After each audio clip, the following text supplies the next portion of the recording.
Well, hey, everybody out there in Facebook land and, well, I'd say YouTube land, but we're not out there today.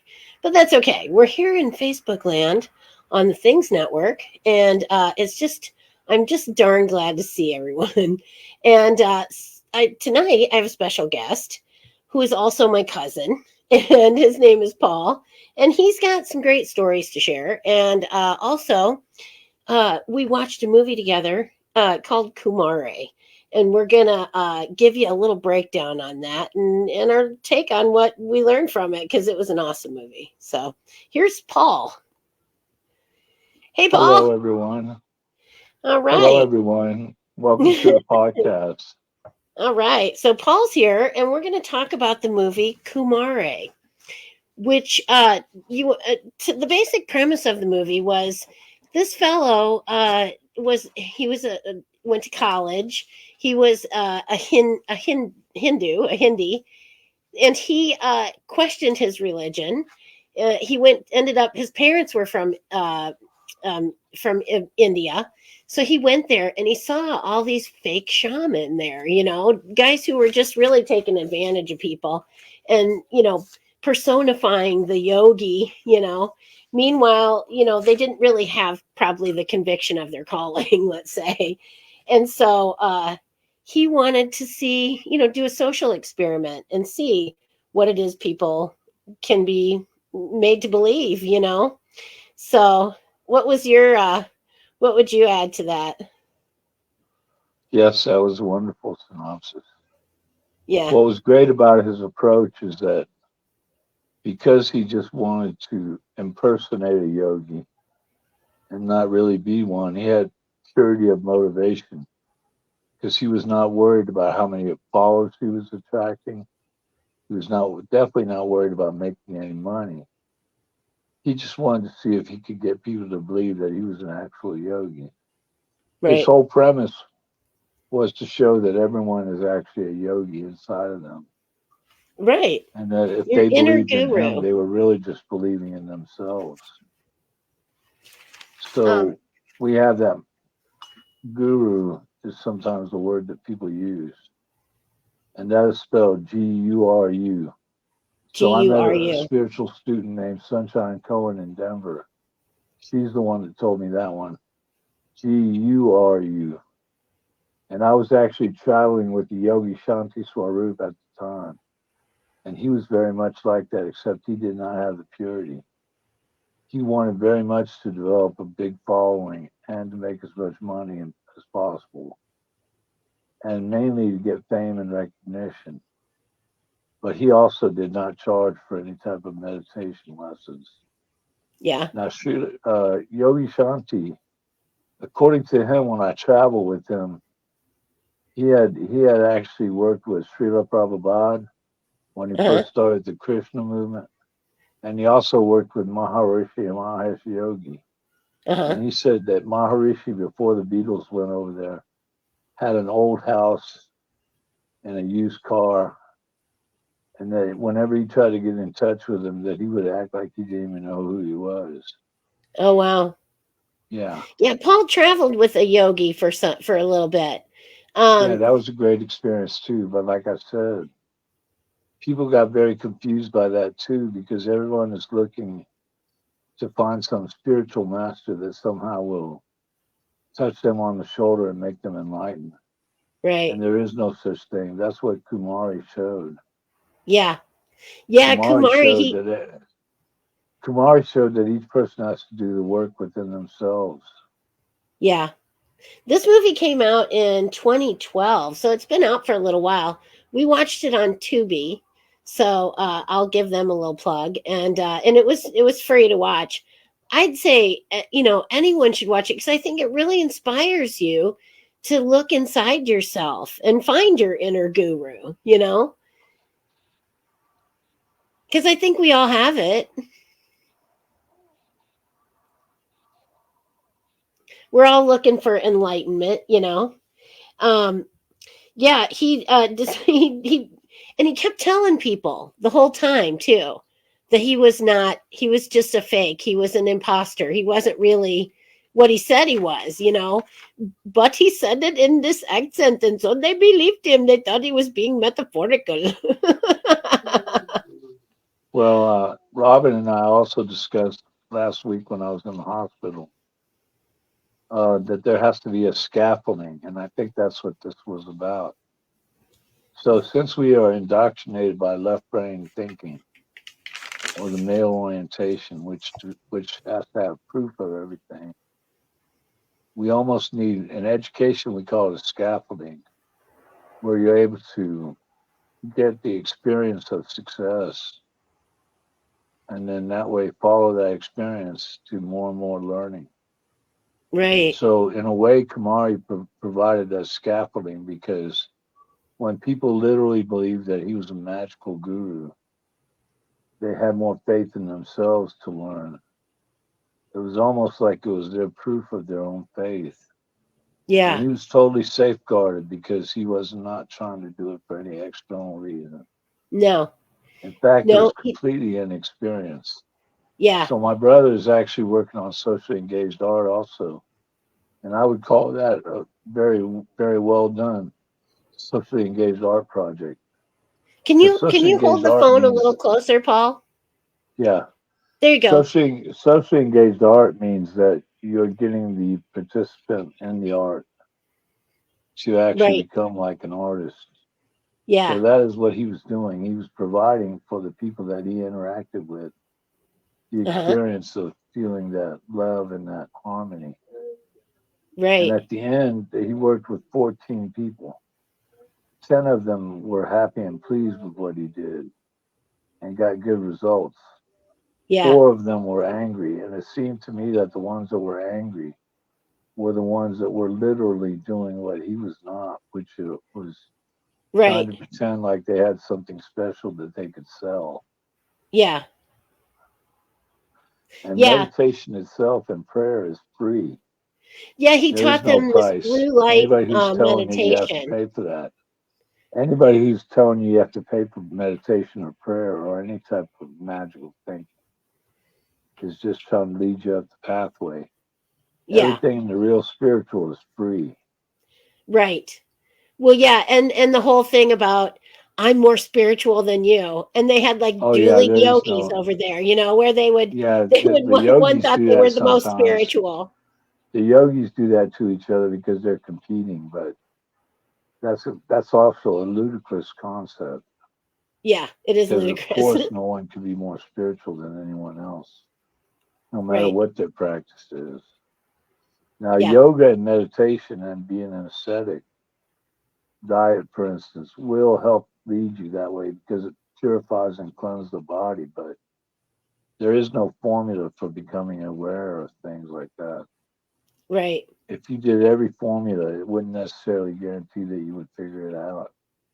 You have Yeah. to have the experience of actually going out and being of service to people Yeah. and having them benefit from their own work and not yours, and then He not kind of taking was. I credit think he for it. did kind of live a life of Well, then you service would in not this way. take credit for it because that might make those people dependent, Yeah. and you wouldn't want to do that. Right. Kamari specifically did not want to do that. He was trying to free those people. Right. He didn't ask for So the anything. He people that slept got on a cot angry, by the pool. the people that got angry were the ones that had yoga studios and stuff, and they were also trying to benefit by people thinking Right. they could do something special at their place. It Yeah. was justifying their fees and stuff, and you don't need any of that. Right. Yeah. See, that's the Americans tend thing. to think, though, if they spend their money, that they have to focus on it. So Yeah. in some ways, it does benefit Americans to pay money, but Kind of reminds me of Tony Robbins. Tony Robbins makes a lot of money uh, telling people what they need, when really what they need is inside of themselves. well, Tony Robbins is a coach, so He's he's a he's life he's a inspirational. I'll give lifestyle him that. coach. He is He's a inspirational. lifestyle coach, and all he's doing is emphasizing positive memes, Right. which everyone Right. can also do without him. Right. You can do that for Also, yourself, I think he uses hypnosis, and one of his great success stories was Shallow Hal. Uh-huh. The guy who wrote Shallow Hal and directed it was a Tony Robbins, went to a Tony Robbins workshop. And Uh-huh. they had this idea for a movie. And that's why Tony Robbins is in that movie. Uh-huh. It's a Oh, because he was hilarious a movie. devotee. So what happened was in the movie, Tony Robbins meets this guy named Hal, Right. and he's all focused on the physical level with women and relationships. Right. And he hypnotizes them. They get stuck in an elevator together.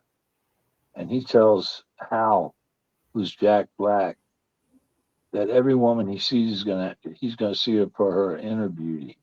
Right. And then they leave the elevator, but he doesn't dehypnotize them. So from that moment on, Hal sees all these women, no matter what they really look like, as very beautiful, exotic women. Right. And then, of course, he falls in love with Gwyneth Paltrow, Right. who it turns out is like this huge woman that. Yeah. She's a And big girl. He saw her as Gwyneth Paltrow, but she was really like a huge, big woman. Yeah. And Yeah, she was a he big saw girl. these signs, but he never saw her that way. Right. So Well, and he that's actually got very unconditional love upset to with her me. father. He You actually know? got very upset with her father, who was his boss. Because he Right. said that her father was putting her down Right. because of the way that he saw her. Quite ironic, isn't it? Well, there was a wonderful, wonderful message in that movie. And then, of course, George Costanza's in it. And he's like got this really beautiful girlfriend, but she's got this weird little toe and it freaks him out. Yeah. And it turns out at the end of the movie that he's got a little dog tail. Oh, yes, that's right. That he's been hiding. Right. And Isn't he that can funny? wag it. Yeah, We it's all have hilarious. something, you know. Exactly. There's always something. Right. So I think unconditional love is definitely Everybody the way has to go for people. imperfections, yeah. Yeah. So but the you know, I was kept thinking, you know, as he's doing this yogi persona, you know, that he actually was building his own spirituality, because when you act as if you are something, you tend to Well, become that that was thing over beautiful. It was time, you know. beautiful for that. But I think the most beautiful thing was he was safeguarded from having improper motivation Right. by not having any physical level attachment. Right. No requirements at the physical level. So Right. he was not trying to develop like thousands of followers. He was No. not trying to get money. Yeah. All he wanted to do was help these people develop their own inner creator. What did you say to the yogi that you traveled with when he said something about you being his devotee? Oh yeah. Well, the yogi I traveled with, we ran into another Swami who was teaching meditation, and we stayed at the apartment they were teaching the meditation at. So I was very much into yoga at that time. So I got up very early in the morning and I did my yoga postures. And then we were supposed to leave that day because they had students coming in. And so I got up and I took my shower and I went down and packed our stuff and went into the car. We were headed over to Fredericksburg to see my brother in Stonewall, Texas. And so the yogi came down to the car and started yelling at me because the door to the bathroom was shut. And everybody made the assumption I was still in the bathroom when I was literally down in the car ready to go. Right. So naturally, I did not take kindly to that.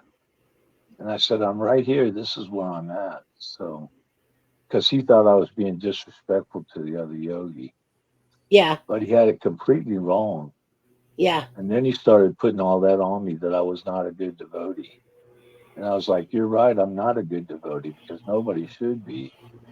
Everybody should be making their own choices. Yeah. Requiring somebody to be a devotee without questioning is a first sign that that person's not a good teacher. Right. Every teacher should want the person to choose it because it's for their own benefit. Right. For their own benefit. Right. And not from any type of manipulation or fear orientation. right, you said he was a master manipulator. He was very master manipulator. Yeah. But what I realized in traveling with him is that the people in India, if you show up with a saffron robe and you declare yourself a Krishna, the people literally have to do what you want because they're afraid that you might put a curse on them. Ah. And I asked him that several times. I Uh-huh. go, man, that guy's going to do anything you want. And he said he has to. And I said, why is that? He said, because he's afraid I might put some kind of curse on him. So I really dislike that. Yeah. It's like bad karma. What I Just the really yogi. learned from him was some of the subtle manipulations he had. I noticed that those were techniques that I used, and I did not like that about myself. Yeah. So I tried to remove that from my whole being. Right. Talk about that a little. Is that would you consider that mirroring or reflective? Is it what? Sorry. Would you consider that like mirroring or reflective? Sorry, Like what was the it's first mirroring word? because you see in them what you'd like to change in yourself, right? Right. I think of Okay. things as reflective theory. So Okay. basically, Reflect. I believe that we're in a video game like the Matrix, Uh-huh. and that all of the other people that are in our game are. Uh-oh. I may have lost Paul.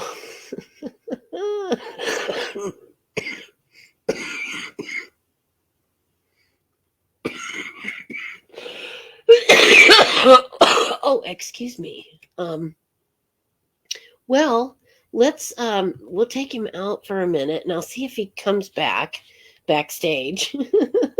And but we're talking about he was headed somewhere. Well, I can't go too far without his wheelchair. So yeah. Uh he hasn't been out of the hospital really all that long. So he's doing honestly amazingly well. For somebody who had their head cut open, he's doing amazingly well. So hopefully he'll come back again. We'll see. But yes, we were talking about the this movie that we watched, Kumare, and how he traveled with a yogi, which I thought was terribly interesting. And this yogi, he could see his own manipulation tactics in this yogi, so he changed that because he didn't like that. He didn't think it was good, and it's probably not.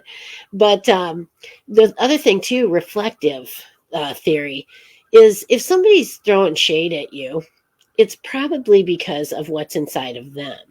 It really doesn't have anything to do with you, and that really freed me a lot because people can say hurtful things or they'll try to be hurtful. If you've decided you're not going to let anything bother you, then it's not hurtful. But when they try, it's because they are not feeling good about themselves in some way, and they're just it's sort of a lashing out, but it's sort of a what I'm throwing out to you recognizes what's inside of me, you know, and because I'm just throwing love out there for everyone. I love you, Joanne. And so I'm just throwing love out to everyone, and because really that's the only thing that lasts, and it's the only thing that's going to be good for you. Honestly, hate and bitterness will eat you alive. It will eat you up from the inside out, and it's just like it's like putting battery acid on your skin every day.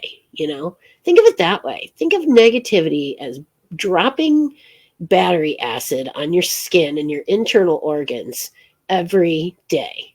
All that negativity adds up, and it's going to end in sickness. And I'm telling you, I know this because I know myself. The other day, let's just say I wasn't doing what I knew I probably needed to do, and I wasn't where I needed to be. So my feet were killing me. I was not feeling good. I was not feeling it at all. And as soon as I started doing the things I knew I needed to be doing, I started feeling better physically. It was that profound that when you're not doing the things you need to do in your life, you'll feel it physically. You'll feel it emotionally, mentally, physically, and spiritually. You know, everybody's got intuition. You know when things don't feel right. You know when your body doesn't feel right. Look inside of yourself, and this takes meditation. It takes being in touch with who you are, and ask yourself the questions: what is it that I need to be doing? Because frankly, if you start doing the things that you know you need to do, you'll start feeling better. You'll start, uh, you know, attracting things that you want to attract, money, love, success, whatever that is that you feel you're in need of. Um, when you get right inside and you're doing the thing that is a higher calling for you, no matter what that thing is, when you're doing those things, you will notice a change in your life. And it's just amazing. I'm experiencing that now, because for a while I was kind of rudderless, but now I'm feeling a lot more anchored and grounded, and I'm planting a garden, so I'm doing the things that I love to do. I'll have chickens soon. So, all those things go into that, getting that feeling of being healthy and fulfilled in life. And you know things come as they should, as they're supposed to. So, if you're frankly looking for something, just find your inner guru. Find your inner guru, uh GURU, and everything will happen. It's preordained. Our lives here, and now this is just my opinion and some of the things that I've researched, but it is my opinion that we make this life for ourselves before we ever even get here. Our higher selves, our spirit, if you will, our essence, makes a deal and says, this is the experience I want to have in this meat suit. And so that's what we get. You might ask yourself, why would someone want to be a Palestinian refugee? Why would they sign up for that shit? Maybe it's to teach the rest of us that war is futile. Maybe it's to experience it, just the experience of it. And I know that sounds odd, but it kind of goes back to my whole Madam stuff, where people ask me for the oddest things because that's what they wanted to experience. And I know it sounds strange. And you might ask yourself, why in the world would they want that? But they did. And it's not for us to question why someone else is on the ride they're on. It's their journey. And so, frankly, I wish everyone good luck on their journeys, and hope that it's what you bargained for. Um, because I think that we do. I think we even pick our parents, our place of birth, everything. I think that we go, yeah, I want that one over there, and I'll come in, and live that life, and I'll get the takeaway from it. I'll have had that experience. I'll have smelled those flowers and tilled that soil, or whatever it is. I'll have gotten that message or given that message. I will have met my twin flame. I will, we decided way ahead of time that we were going to do that. And it's like, hey, I'll meet you on the other side. So, I think that that's a lot of it. And I think we get to manifest our afterlife too. So make it good, people. Fire and brimstone, I guess, unless you really like it hot. But otherwise, I'm going to say, heaven tastes like this and smells like the dankest herb you've ever had. That's good stuff. So anyway, I do have a couple of notes here. Um, Things like, illness and accidents and bad relationships and lack of money, stress, all that bad mindset comes from within us. If we have to ask ourselves, we have to face our fear. A lot of times when you're anxious a lot, it's because we're afraid of something happening or something not happening. So you kind of have to take the fear out of it, and you have to just analyze yourself. Why do I feel this way? What is it that's driving me? It could be ancestral. It could be something that your mother instilled in you. Parents put fear in our hearts from the word go. We feed on their fear. Oh no, that's too hot. Oh, and helicopter parents are the fearfulest of all. But you have to be mindful and not feed your fear into your children. It will affect them their whole lives. And give them joy and that feeling of adventure. And really just take the fear out of it for them, because in all honesty, that fear is ours. The fear is that we'll lose them.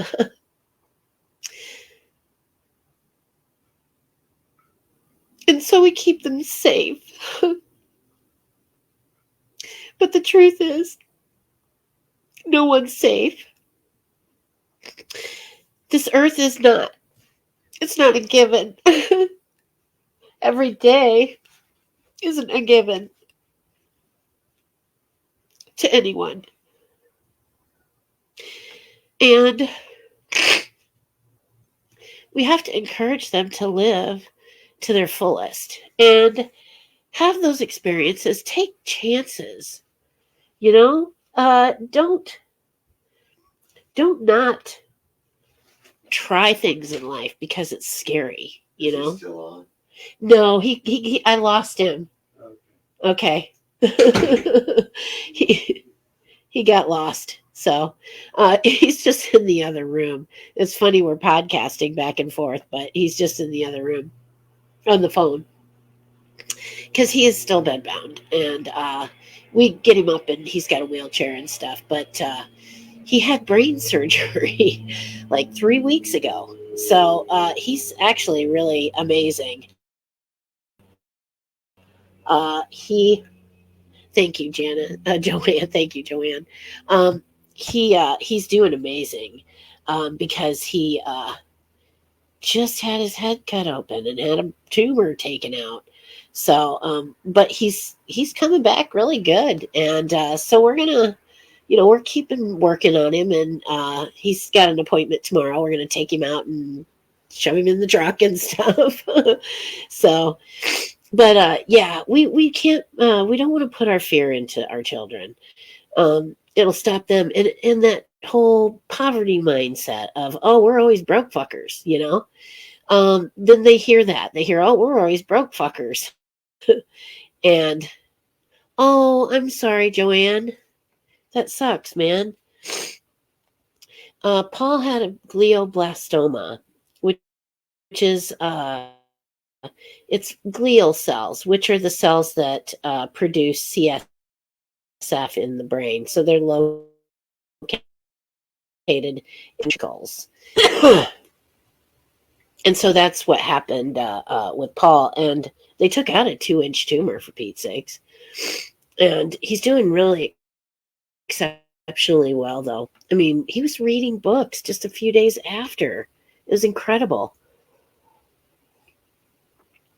But it's my opinion that he's kind of a mental giant anyway. He's helped me in a lot of ways to just realign how I thought about things, And I'm thinking that this last portion of life, that I have left is going to be the best. It's going to actually be the best. And so I'm looking forward to it. And it's sometimes the spiritual journey is hard, though. And I'm not kidding. And, all of you guys know, because you've all been on a spiritual journey. I know Julie has for sure. And it's not easy. It's hard to come um, to terms with some of the things that either we thought about and we, now have to say to ourselves, oh crap, that's not really the way I should be looking at that. And it's good though, because I think it's a growth period, for anybody, no matter what your age. When you're let's say leveling up in the game, because Paul started talking about the game as like the Matrix, we should be looking at it kind of like that, because frankly our souls are not really attached to these bodies that tightly. When it goes, we go someplace else. So I always I kind of look at it as like it's a car. How many cars do you get in your lifetime? Quite a few, probably. And, one wears out, so you go and get another one. And that's kind of how I look at our existence here. When this body runs out, when this car's dead, then I'll just go find another one, whether it's a car like this one or it's a different one. Maybe I'll get a plane. And so, it's a different existence. But I don't fear death because I know there's another side. Just even my little tiny scratch the surface spiritual, spirit busting has taught me that there's definitely another side. And near death experiences, you hear people talk about stuff like that. And it's like, oh, good Lord, they were there and they know that this isn't the end of the line. And I believe that myself, and I don't know, a lot of Christians are into heaven and hell. I think heaven is what you make of it.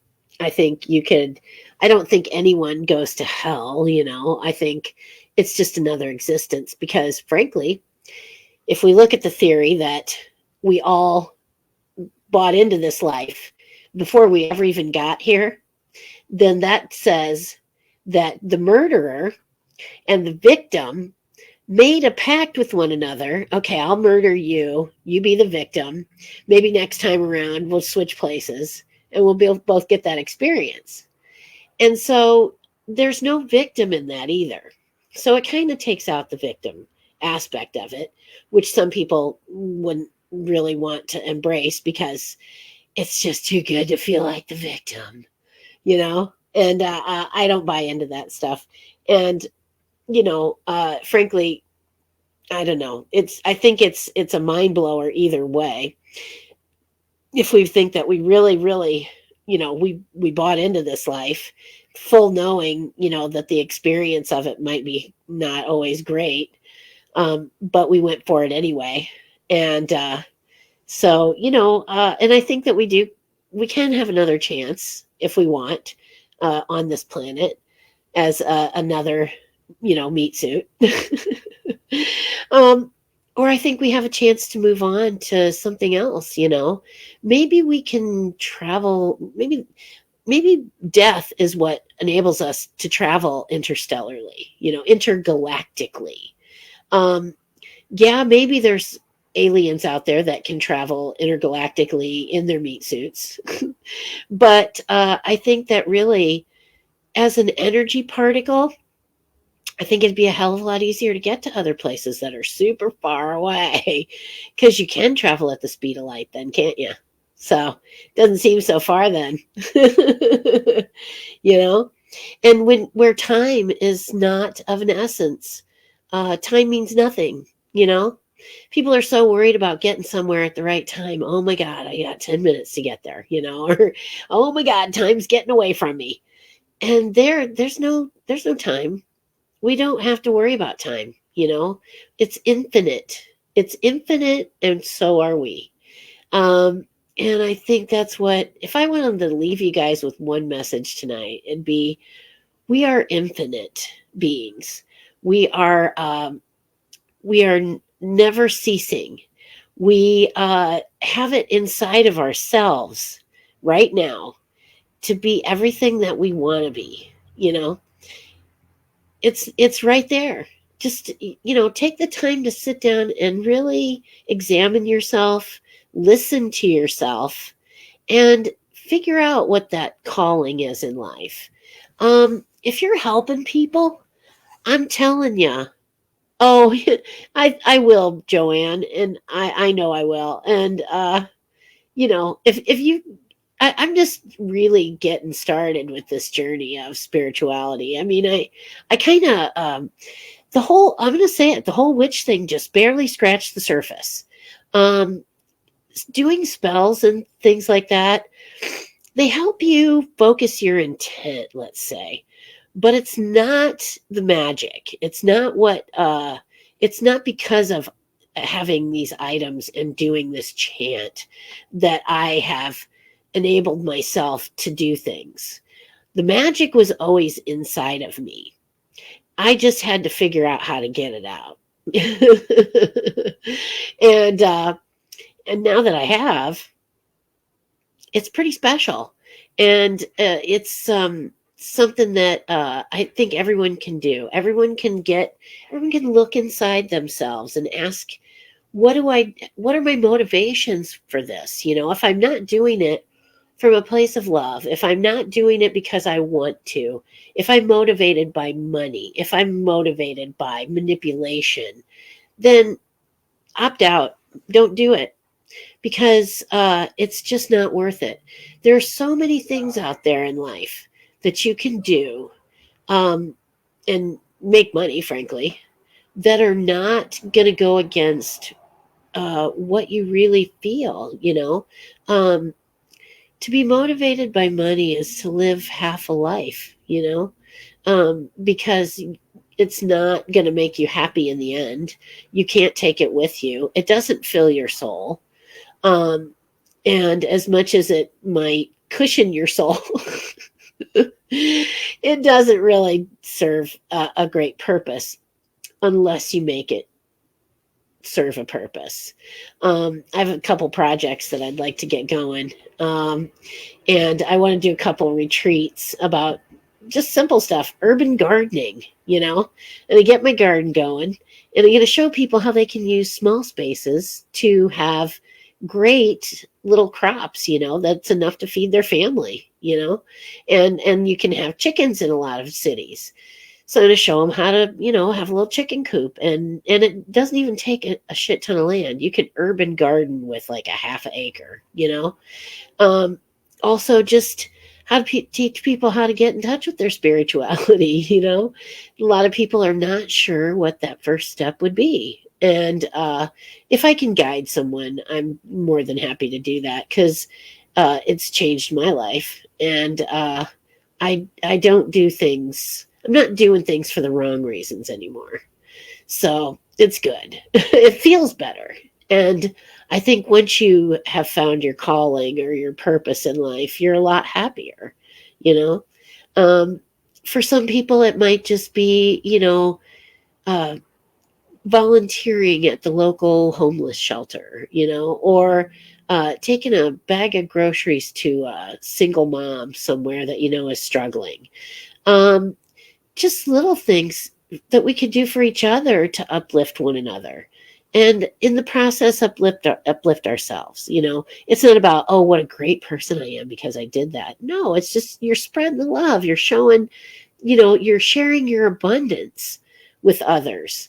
And I think that is important too.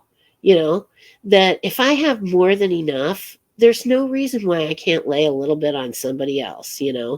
This is a tough time to be alive in America. And hashtag Kennedy 24. And so anyway, it's a tough time to be alive in America right now. And so let's uplift each other. Let's you see somebody in need, help them out a little bit if you can, if that's your vibe. Otherwise, drink wine.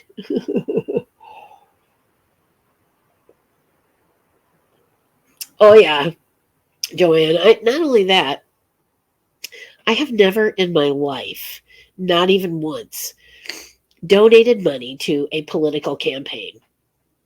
I gave $5 to Kennedy. And I know it's not much, it doesn't, it's a drop in the bucket, but it shows my support. And I took from what little I have and I gave him a proportionate share. So I just wanted to show my support for him because I think he'd make a great president for the United States of America. He's in it for the right reasons. He is a great American and a patriot. And I really feel like he could do the job, So there's my little 10-second Kennedy blog, because I do admire him a lot. And I think that he could be a great president.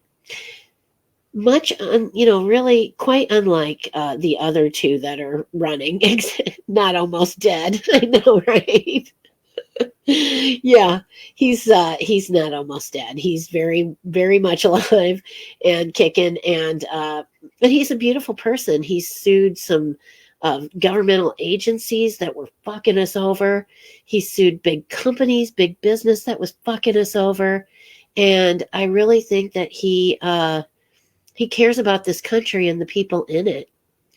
And you guys have a kid running you. Oh my goodness, that's terrible. How old is your prime minister, Joanne? Because you guys get a prime minister. It's not still Trudeau, is it? Or is it?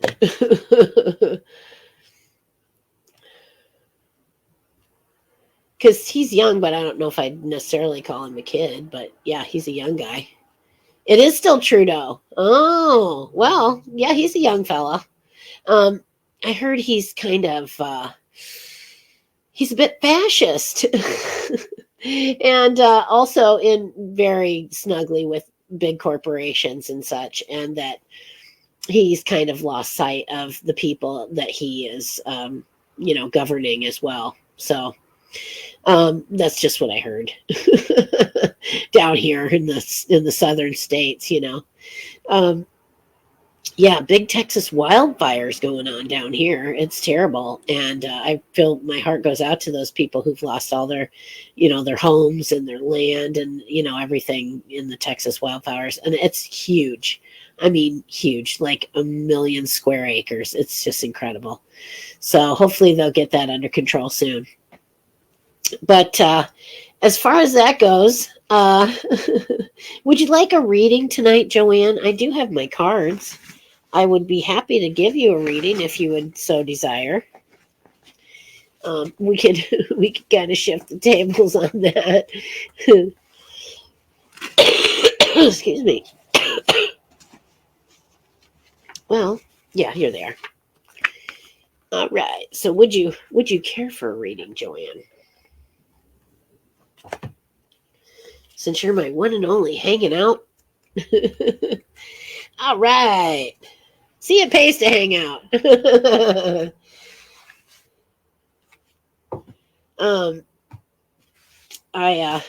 Just good things are happening, and I predict that a lot more good stuff is going to be happening shortly, on every front. This is kind of a magical place, and I'm tapping into the magic. So we're making things happen, and it's good. It's really good. And I'm just pretty darn excited about it. Okay, so Joanne. No, it's not homemade. It's made by, oh gosh, what was the name of it? It's lemon Moscato, and it is so damn delicious. Yeah, well, yeah, my cousins are very handsome men, and Paul is actually 6'9", which you couldn't see in the podcast, but yeah, he's 6'9", and then Patrick's 6'4", so it's the high shelf. Excuse me, guys, can you get that down off the shelf for me? So, all right, so for Joanne, Joanne had her heart broke once, but she's doing better now. she's making her way towards, that's recovering. And then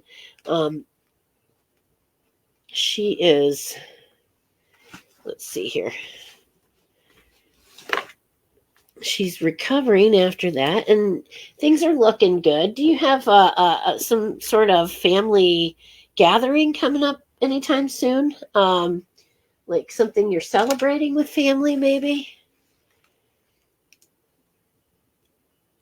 And it's going to be like traditional, I think. So, like a wedding? Is there a wedding coming up or something? Some kind of family get together that you're going to celebrate in a sort of traditional fashion? That's kind of what I'm getting here. And then let's see. You have this Page of Cups and the Empress. So future is, let's see here. Come back here. Here we go.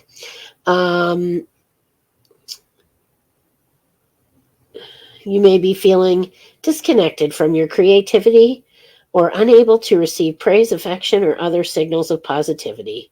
The reverse Empress may also suggest difficulties in or romantic complications. Trying to force a situation rather than being patient indicates you're relying too heavily on masculine energy. Consider finding ways to reconnect with nature to remind yourself everything blooms in its own time. We all go to each other's house on Sunday. Oh, nice. That's nice. And then let's see, Page of Cups. Cups is always like a love card, He is says new love's coming too. If you're feeling flirtatious and romantic, share your feelings with a partner. Focus your energy on having more fun, experimenting with creative dates, and trying new activities with your love interest. Or it's he feels free to express himself. This card signals emotional intelligence and messages in your life that praise you for actively expressing your feelings. He could represent another person or could be you. Regardless, open yourself to receiving messages from unexpected sources, including your own intuition. So there you go. Well, there's a little reading for you. But yeah, I knew you'd had a heartbreak in the past. So, and that, it may have affected your financial situation as well. So, but things are better now. And you have been celebrating with family in a traditional sense. So there you go. And yeah, I hope that was helpful. Hope that was helpful to you. So, well, now that we've done that, and I got to practice my skills at tarot, because Paul does cards and he also does I Ching, which he's teaching me to do I Ching. And so it's, always hope. There's always hope. I'll tell you a story before we go about my mom. Mom had a lockbox, and when she died, I didn't even really think about it right away. And I thought to myself after a while, a couple months or something, I thought, geez, I wonder if there's anything in that. I forgot all about it. So I went and found it, and sure enough, there was something in it. Injectable vitamin D and a little tiny medallion that had an angel on it, and it said hope. And I thought to myself, that's exactly what I needed right now, because I had been at that point losing hope of, a happy future and, things going the way I wanted them to.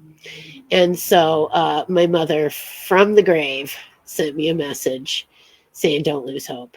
So I would hope that all of you out there never lose hope. It's never too late to change. It's never too late to find your inner guru and and get the messages that they have to offer to make your lives better, to make your health better, to have a better outlook on everything and for everyone. So much love to all of you, and especially you, Joanne, for sticking with me the whole time. I love you. And I will see you guys again next Monday. cough permitting. Good night, everybody.